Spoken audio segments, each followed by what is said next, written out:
Hello friends, আজকে তোমাদের সামনে একটি অন্যরকম ভিডিও নিয়ে চলে এসেছি। তো এতদিন তোমাদেরকে আমি গাছের ফুলের সমস্ত রকম ভিডিও দেখিয়েছি।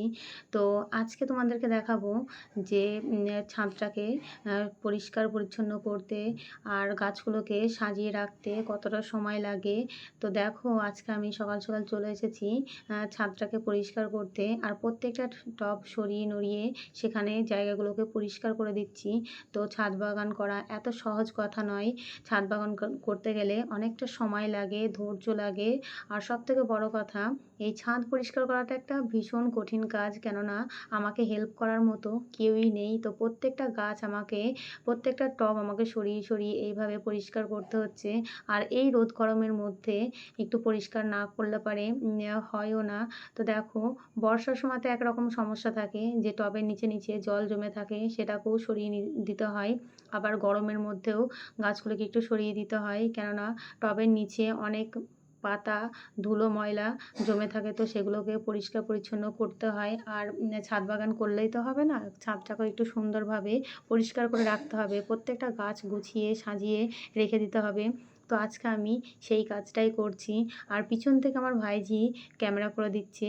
ও টুকটাক আমাকে ভালোই হেল্প করে, আমাকে গাছে জল দেওয়াতে, আমার ভিডিও করাতে। তো আজকে ওকে বললাম যে তুই পিছন দিক থেকে ভিডিওটা করে দে, আর আমি গাছগুলোকে একটু সরিয়ে নড়িয়ে পরিষ্কার পরিচ্ছন্ন করব। তো ও সেই কাজটাই করছে, ভিডিও করছে। নয়তো অন্য টাইম যখন ভিডিও করি না, তখন ও আমাকে হেল্প করে একটু টবগুলোকে সরানোড়া করতে। বাট ও তো বাচ্চা, অতটা পারে না ভালো, তবু যতটা পারে আমাকে হেল্প করে আমার কাজে।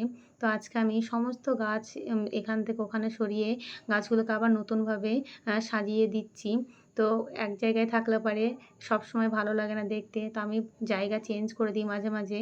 তো আজকে ছাদটাকে পরিষ্কারও করছি, তার সঙ্গে সঙ্গে গাছগুলোকে একটু সরিয়ে নড়িয়ে দিচ্ছি।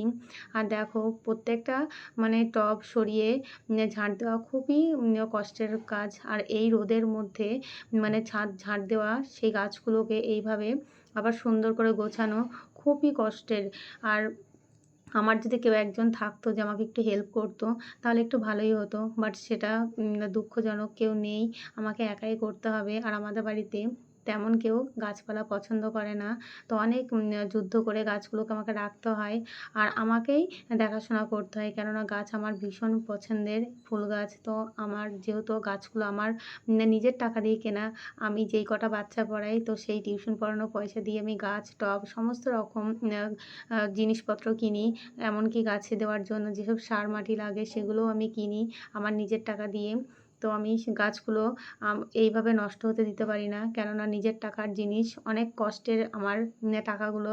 তো আমি সমস্ত গাছগুলোকে আজকে পরিষ্কার করে এইভাবে সাজিয়ে দেব।